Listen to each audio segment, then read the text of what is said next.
Continuons donc alors de nous poser la question. Debussy, classique ou pas classique ?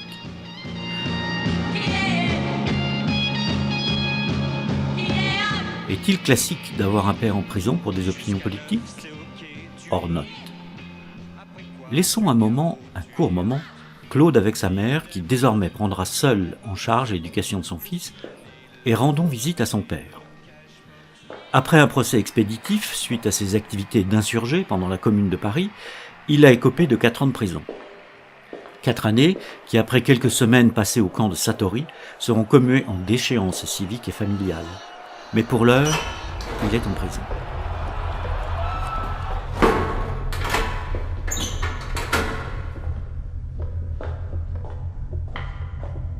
Au milieu de tant de détenus qui, comme lui, partagent un esprit de révolte et de désenchantement, il rencontre Charles de Civry. Cet honnête homme, fantasque comme le fut son grand-père Poinsinet de Civry, esprit original du XVIIIe siècle, cet honnête homme est considéré comme perdu par sa famille, par son père surtout, qui l'avait fait enfermer dans des maisons de redressement afin de lui mettre un peu de plomb dans la cervelle et corriger cette tête brûlée. En vain. Ce traitement, hélas classique au XIXe siècle, ne le changera pas. Au contraire, peut-être. Sitôt libéré de la férule paternelle, il fréquente les poètes, écrit de la musique légère, publie des farces et pousse sa sœur à épouser Paul Verlaine. Union malheureuse s'il en fut.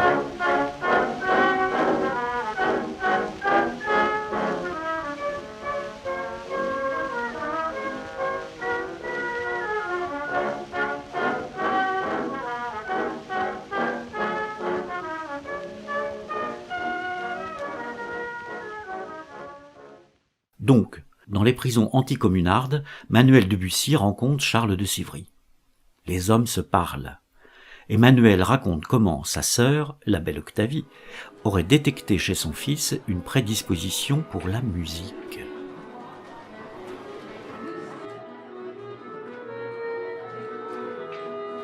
Charles, qui aurait rêvé de trouver chez son père une oreille aussi attentive, se débrouille pour que le jeune Claude rencontre sa propre mère, Madame Antoinette Flore Mottet de Fleurville. Excellente pianiste et pédagogue au demeurant, elle aurait reçu les conseils de Frédéric Chopin. En un instant, l'affaire est arrangée et le jeune Claude prendra ses premières leçons classiques.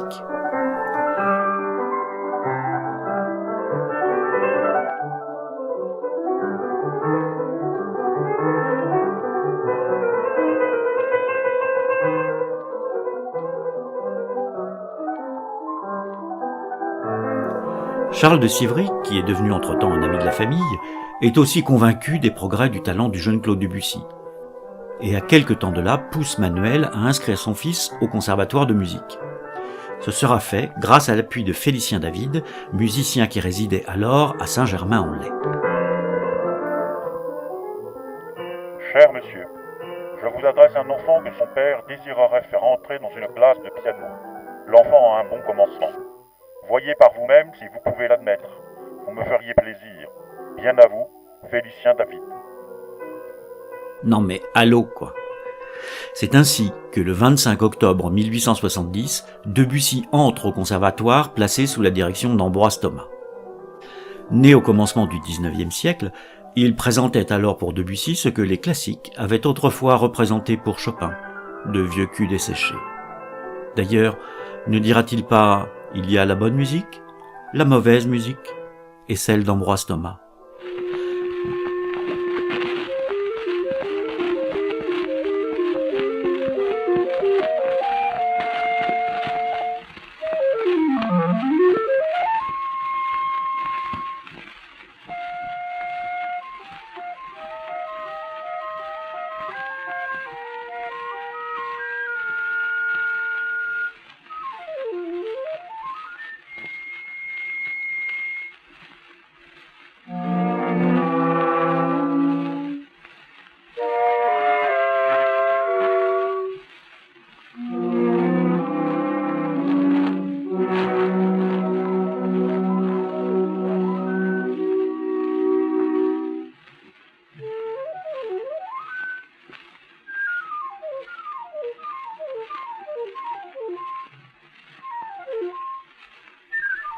Le conservatoire.